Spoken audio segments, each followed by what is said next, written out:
Hey there, dear listener. If you enjoy this creepypasta and you're tuning in through a streaming platform, I'd love it if you'd start following this channel so you don't miss any future episodes. And if you're listening it on YouTube, I'd appreciate a subscription and a like. Enjoy the listen. There's something unholy underneath the Vatican. I've seen it. Part 2. What followed was the plane coming down in an empty landing field, the bundling of and forcing of Molly into another, black van, in much better repair than the last, and an hour's driving. After a short time, the van slowed to a crawl. After another few minutes, it stopped completely. The van doors were opened from the outside by more of the armored Swiss guard. There was far less secrecy and concealment now. The guards dragged me out of the vehicle with them, and the final guard dragged Molly out last, flanked by the two priests. I looked around, finding myself in a lifeless cobbled plaza, flanked on all sides by a multi-tiered stone building, carved into sinuous, flowing lines, curving around windows that flared elegantly at each end. "Where are we?" I asked. "It is off the tourist trail," said the older priest, still looming over Molly's pitiful, crawling form with his gaudy cross. But I would have thought any priest could be trusted to know when they are in the Vatican. We entered the building, now surrounded by at least 20 of the black-armored Swiss guard. The hallways were carved stone, just like the outside, with arched ceilings and black-tiled floors. The only sounds were our wave of footsteps and the echoing, wretched shrieks of Molly as she was dragged across the floor by a guard. I walked beside the young priest. There seems to be some gap between the personality of the demon and how Molly is acting, I said, speaking up to be heard over Molly's desperate, unintelligible protests. The demon is usually calm enough, or so it seems to me, but she's always screaming. The young priest looked at me across his shoulder, acknowledging me for the first time in a long time. The mechanics of possession are not fully understood. As far as we know, the emotions of the victim can come through in physical behavior, while the demon has a sort of override control. The demon can make anything happen, but the soul of the victim, which is experiencing great torment, will often retain physical control on a moment-to-moment basis, regularly including an ability to do things they wouldn't have previously been able to, both by co-opting demonic power and making use of physical alterations to the body, wrought either consciously or unconsciously by the entity. So, regretfully, a lot of that pain we're hearing, possibly the large majority of it, is her pain. That sounds like something straight out of a textbook. The priest kept striding forward, looking dead ahead. "There isn't a textbook, is there? Was that from the textbook?" The priest continued to look ahead. "My God, have you ever done this before?" He didn't answer for a few seconds, before finally deciding not to ignore me. "He has," he said, nodding curtly across the hallway towards the other priest. "A lot?" "Once." I became dizzy for a second, suddenly feeling whatever slight sense of security I'd had being snatched out from under me. "Was it successful?" "Yes." "So the victim, they survived?" "No." I didn't ask any more questions after that. We started descending a shadowy stairway, emerging into an underground library, dusty and filled with ancient leather books. The only light came from flickering yellow wall lamps, shell-like in shape, and providing nowhere near enough light to read. Each compartment and section of the library was separated by brass grills that the guards yanked roughly aside with a scraping metallic sound, like they were fighting against a lot of rust and disrepair. We descended another stairwell and passed through another level of libraries, these ones containing books that were more tattered and frayed, the air sterile, and the shattered wall lights cold and dark. Beneath that level, there were no more open spaces. Lit by torches slung underneath the Swiss Guards' guns, we descended into a warren of arched tunnels made of ancient stone blocks, cracked and bulging out at odd angles. As we progressed, I began to hear something over the ululating echoes of Molly's screams, similar enough that it could have been there a long time without me noticing. It was deeper, with a gargling, throaty quality, and where Molly sounded like a monstrous parody of a teenage girl being tormented, this sounded like a similar corruption of 10,000 people being suffering and despairing as one, like the synchronized slaughter of million cancer-ridden cattle. It was still distant now, but I slowed down a moment as I had to wonder, would I be able to tolerate that sound if it got any louder? It felt like if that happened, if God forbid it came to be as loud and as close as Molly was then, my soul might flee my body just to get away from it. The older priest seemed to notice this, crossing across the hallway to clasp my shoulder, both to comfort me and make sure I kept walking. I know what you're feeling, my brother in Christ. We all feel it. But if you'll look to your training and studies, I believe you will remember that even the valley of death has its saving graces. Thank you.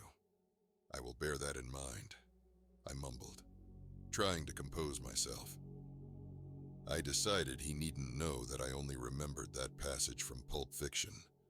In any case, it was hard to fully appreciate the gesture while I was watching a girl I had known and watched over for years, as she was dragged naked and screaming through what looked to be a medieval torture dungeon. We began to pass rusty iron doors inset in the walls. We kept walking for a long time, the older priest's firm grip keeping me moving. The distant sound got louder and louder.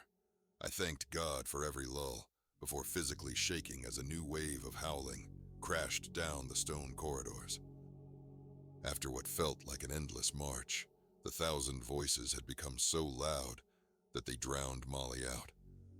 My knees had become weak and shaky, my body drenched with sweat as my heart hammered at triple pace against my chest, and all in an instant, it cut off, the howling collapsing into perfect silence. The older priest raised a hand, and the holy convoy froze, moving into defensive positions. I saw that we were in a hallway that led down to the single door to its end, identical to every other door we had passed in the maze of tunnels. The older priest turned to me. If we need your help, it will be soon. You need to understand what we are doing here. I forced myself to nod, still recovering from the howling, still afraid of it returning. Exorcisms do not work as you imagine. You can't just force out a demon and expect it to tumble back down to hell. You've just forced it out and left it with free rein to possess anyone and everyone. That's why we developed a system. A system. In France, sometime in the early 16th century, there was an incident, completely unprecedented in our records.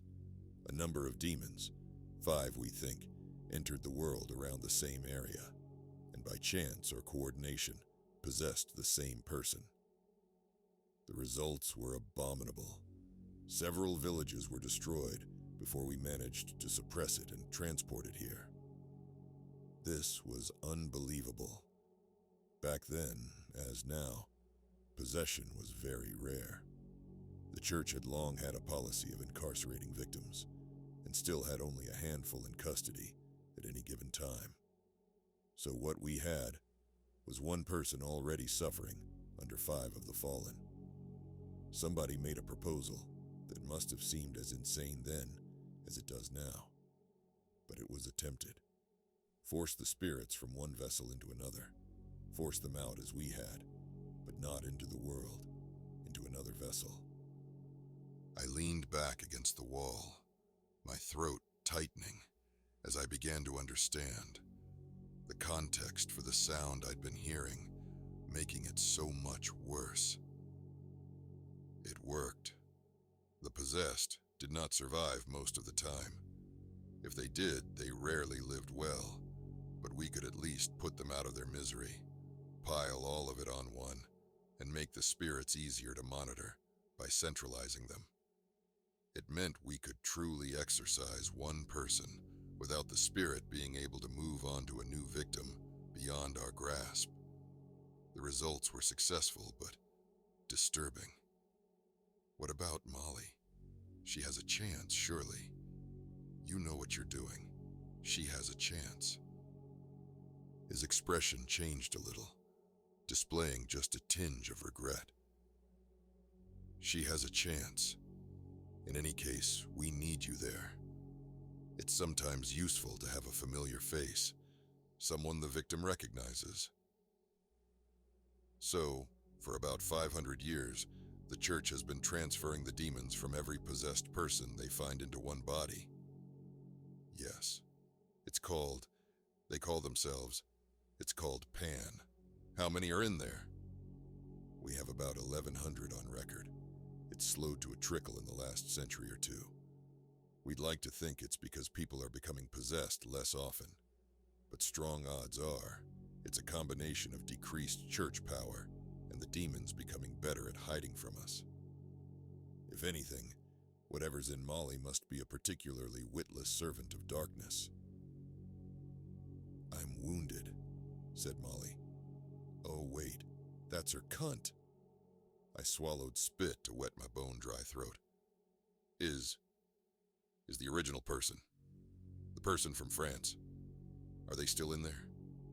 If they are, then God help them. God help them more than anyone who has ever lived. The older priest walked towards the door, signaling everyone else to follow. He and the younger priest approached the door, and even they hesitated before swinging it open on tortured hinges. I followed them in, cold lead weighing down in my gut. The room inside was brightly lit by gently flickering fluorescent lights, hanging from the ceiling in old, warped protective cages. The room was a perfect square, and as I write all this, I realize that I'm just putting off having to describe what sat, motionless and slumped over, in the center of the room. Its skin was smooth, glistening pink all over, like the sensitive, healing skin that forms over a bad burn. Its frame was emaciated, its skeleton warped and overgrown. It surely would have been at least 7 feet standing up. It had no face, or nothing that could be called a face anymore. Its eye sockets were sunken depressions covered in the same raw skin that stretched over the rest of its frame. It had a mouth, lipless, the top and bottom connected by thick, fleshy tendons, stretched taut even when its mouth was only half open. The worst part was the bones. Its collarbones emerged into the open air like bony ridges on a pink landscape. Its spine extended up from its bent back like a yellow mountain range, and 6 dead straight horns emerged like a crown from its scalp. After a breathless moment, fighting my urge to bolt and run and fall apart, I noticed the strange texture of the bone, how riddled it was with holes, and how strange the holes looked. My mind resolved what I was seeing, all in one sickening instant. The bones were buildings. The collarbones were stepped levels of little houses built into the bone, like Machu Picchu. Each jutting vertebrae was a tiered palace, like something out of a Bible illustration, and the horns were like Renaissance towers, slender and fluted, ringed with elegant geometric openings. And in the openings, there would be windows and door frames. Black, wispy things slithered and wrapped around each other, some twisting in the recesses, some straining against the openings, held within by some unseen barrier. I vomited down my shirt. Whether that was out of fear or disgust, I'm still not quite sure. After another dazed moment, I realized that the thing was ringed with tall golden crosses, and it took me another moment to recognize them. Following my eyeline, the older priest whispered to me, "As far as the public knows, every pope uses one pastoral staff. This is a lie. We make 13 identical ones, parade them in front of the faithful to strengthen their anti-demonic properties, and at any given time, 12 are employed here." The two priests moved into the ring of staffs, rising up from the floor. Most of the Swiss guard spread out throughout the room, guns aimed down, but stances ready and defensive. 3 of the guard were putting all their strength into dragging a screaming, senseless Molly across the floor. Her screams had become so piercing, it was painful. And she was so desperate to distance herself from the ring of crosses that she wasn't deterred in the least by the crosses being snapped together around the rim of her collar. "Jesus fucking Christ!" I shouted as she was pushed past the threshold. The skin down each of her sides, down the full length of her body, began to burn and blister and sizzle with dripping fat. "It's the only way," announced the old priest. I followed them into the ring. The 3 guard had forced the wailing Molly to her knees in front of Pan. "How?" I asked. "How do you do it?" The young priest answered this time. "There's no special words, no particular incantation. We've got it in a ring it can't escape from. Now we burn it out of the one towards the other." The 2 priests simultaneously pressed their crosses against one of the increasingly rare unburned parts of Molly's body, the center of her back. She screamed worse than ever before, and I began to hear a bizarre crackling sound. My stomach flipped again as I saw its source. Molly was elongating away from the crosses, held in place by 3 straining guards. It was like her body was trying to grow away from the source of her pain. The center of her chest yawned outwards into a massive mound. Her mouth inched forward into a muzzle, gums and sharpening fangs tearing out and leaving tattered lips behind. "Oh, holy fucking Christ!" It was at this point that Pan apparently woke up. It launched up towards the ceiling, up off its chair, to strain against the chains that keep it down. The lights flashed off and on spastically. The room shook and quaked. No, it wasn't just the room. It was like the air. My insides and space itself had a blurred, insane seizure where all sense and thought was lost in madness down to the molecular level. I voided my bladder, my bowels, and my stomach.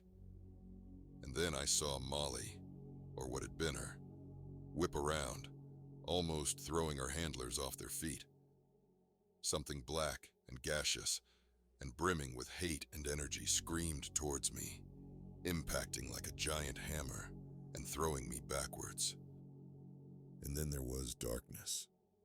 There was darkness for a long time, but then there was light, faint and growing quickly, forming a tapered oval halo. Let me tell you something, little liar. Liar to himself and to others. Let me tell you the way of things, the way of what you've always wanted to understand, what you always feared an understanding of. There is all, everything that ever was and ever will be, the sum of all existence, and it is a black egg. What is this? What's happening? You're the demon who had Molly. You've escaped into me. Yes, but never mind that. You're going to learn something. I'm going to teach you because you're such an interesting little liar. The egg's halo glowed a little brighter. Existence is a black egg. The shell is cold. It is slow and stable and quiet. Slow little things live there and have slow little thoughts, and there is order there. The word is strange for me to speak, so foreign. Things make sense to the beings within. There are laws, rules, things are painfully consistent. But inside the egg, inside the black egg, there is red. I felt myself whipped forwards, into the egg in a rush of changing pressure. I slowed and found myself in a scarlet nightmare, red liquid stretching like a bloody ocean in every direction. Strange currents slashed and surged inexplicably in all dimensions. There were structures there, stretching infinitely up, stretching infinitely down, flaring and narrowing, huge black structures made from shiny bulbs, all held together by hardened ooze. The individual, swollen bulbs deformed each other as if they had grown together in competition, some bending and curving around others. Cavities gaped in the swollen sections of the black, organic columns, and things flowed in and out of them, bulbous things, composed of smaller, clustered black bladders like frog spawn. They stretched to a point at either end. Their surface bristled with rhythmically waving, multi-jointed, thousand-fingered arms and legs that lengthened and shortened impossibly. Some of these were caught and swept along by the insane currents of the vast red ocean. In the red, came the demon's voice again. In the red, there is no order, no rules. It is a living place, a warm place, where things flow as they will, and the things that grow here, the life that thrives, they think nothing of salvation. That last word had come out strange. Life it had sizzled and disintegrated as soon as it had been voiced in such an inhospitable environment. Nothing of hope. That word boiled and simmered just like the last. Or goodness. That word screamed and was swept away almost before it could be heard. Because the red is almost all of it. There is so much more inside the egg than that thin shell that surrounds it, and the things that grow and live there understand this. They understand what existence is, a red place of pain and madness, where all things eat all things. Sometimes they abandon their hard forms. As the voice said this, one of the bulbous creatures popped, rupturing to emit a large black clouds that surged up and away in an instant. They abandon their hard forms, go soft and float up to the epiderm, for their hard forms would be too heavy and cumbersome to pull through the barrier. And sometimes they enter the hard forms of the things that live up there, the simple, slow things, the stupid things that imagine there is something better beyond the egg. I began to see something new. Little white wisps darting back and forth through the endless red. They moved furtively, in fits and starts, like they were scared, like they didn't know where to go. And when, in the epiderm, hard forms fail, the things that live there, their soft forms drift down, all the way down into the red. A number of the black bulbous creatures began to surround one of the little wispy things, penning it in and scaring it so it didn't dare dart out. And the creatures of the red do not share in the delusions held by the creatures of the black. One of the black creature extended two of its arms and interlocked its 1,000 fingers into a lattice around the white wisp. The white wisp began to shake and vibrate and struggle against the fingers, trapped. I could see black sphincters between where all the fingers stemmed from, in the black thing's palms.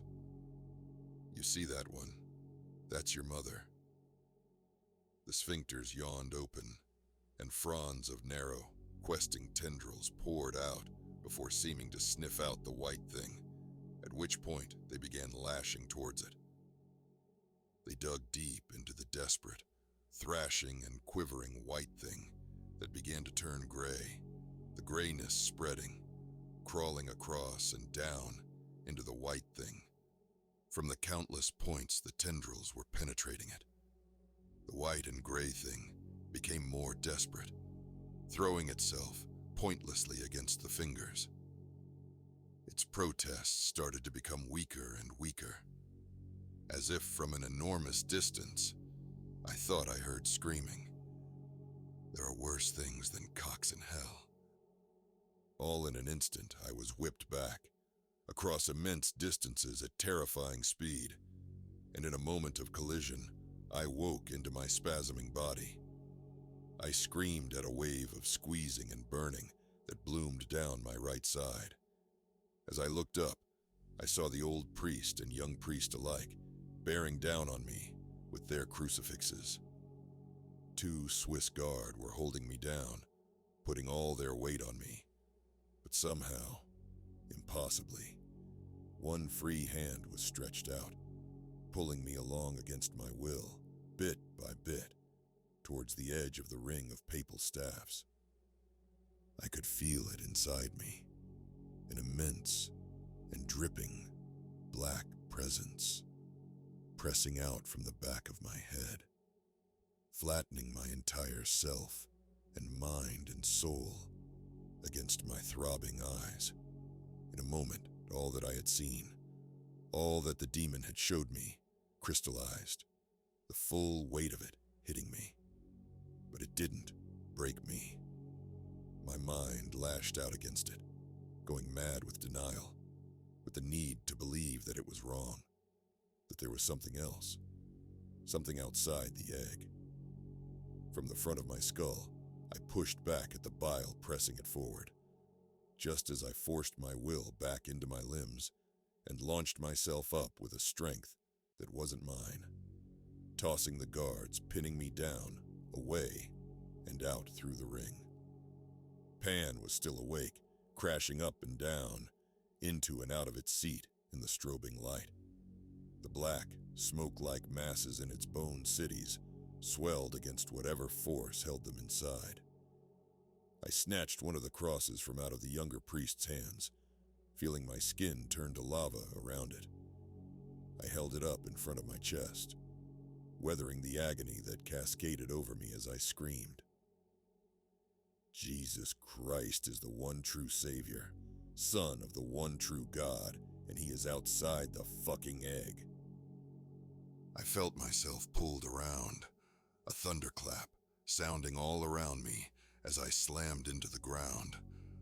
Something black and gaseous rocketed out between 2 papal staffs, bending them with its passage before hitting the wall with a deafening slap and vanishing, leaving behind a crumbling crater. All the crosses stopped burning me so much, and at last, mercifully, I passed out. They didn't explain a lot during my brief period of physical and mental recovery in the Vatican, only what I needed to know. The exorcism had been a failure. The demon was at large. This was rare, but not unprecedented. Molly's mother would be kept quiet. The story was, Molly had drowned herself. I had performed admirably. I was to return to my parish, which at last I did, feeling nothing but hollow and numb. At least the burns had mostly healed. As I closed my front door behind me and turned into the sitting room, I paused a second, so completely unable to identify what I was seeing that there was a delay before I vomited, again, on yet another shirt. There was a mass of gore sitting on my armchair, a senseless fusion of rearing bone, stretched, raw meat, and occasional bulges covered in black, blood-matted fur. It had limbs, 2 crossed over the edge of the chair, one resting on one of the chair's arms, one holding a glass of whiskey in a dripping claw of exposed sinew and distorted bone. It was only when I looked between the thing's legs that I figured out more or less what it was. I saw Kojak's skinned and now misshaped head, jaws open wide and separated by a number of sharp teeth that had stretched down and fused together like the joining of stalagmites and stalactites in a cave. And the tongue, the lolling, twitching tongue. There's really no way to say it besides this. It had become a human penis while retaining its original texture. I made a weak, grating sound, my mind blank.